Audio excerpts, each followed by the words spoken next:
To look at him today, you'd never guess the rocky start to life that little Jashawn Howard has experienced. But his mother, Rashundra, and grandmother, Sabrina, will never forget the day Jashawn was transported to Children's of Alabama. He was like 4 months, and I found out like he was like real pale and looking puny, so I took him to the hospital. They did blood work and they couldn't find anything, so they airlifted him up here, and then when we got up here, they ran tests on him, and then they found out that he was born with kidney failure. Jashawn was diagnosed with end-stage renal disease, or renal failure. He would eventually need a kidney transplant, but until that time, he would be kept alive by dialysis 3 times a week for more than a year. Fortunately, Jashawn's life-saving care would be provided by Children's, home to one of the largest transplant programs in the nation. We are transplanting anywhere between 20 and 30 children a year, which is extremely important, and we're very proud that we're able to serve not only Alabama, but also Mississippi, parts of Georgia, and Florida as well. Currently, we have a very large staff that works in concert with one another. It is a team. There's absolutely no way that I could do all this by myself, and our ancillary staff, all our coordinators, social workers, and everyone else are extremely important in providing the best care that we can for these children.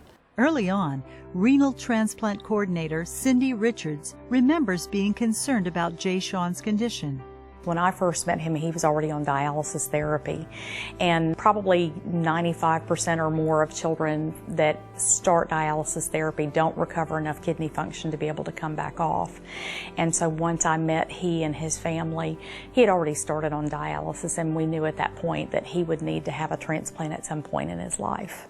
Jashawn had been put on dialysis until a kidney could be found.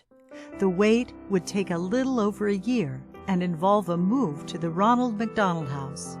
The stay would be the longest one recorded at the facility until Jashawn was well enough to receive dialysis at home.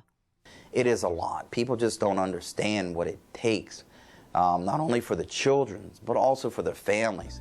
Many families live far away, and if the child is on hemodialysis, they have to uproot their families and come here. Jashawn had been home only a few months when finally his family got the news they had prayed for. When I got a call, I was like, no, it's not serious. She was like, yes, we got a kidney. Cindy and Carrie called me too at work. My supervisor was standing right there. My job knew about it. So I left work that morning. We got on the road to Birmingham. And it was my mom's birthday.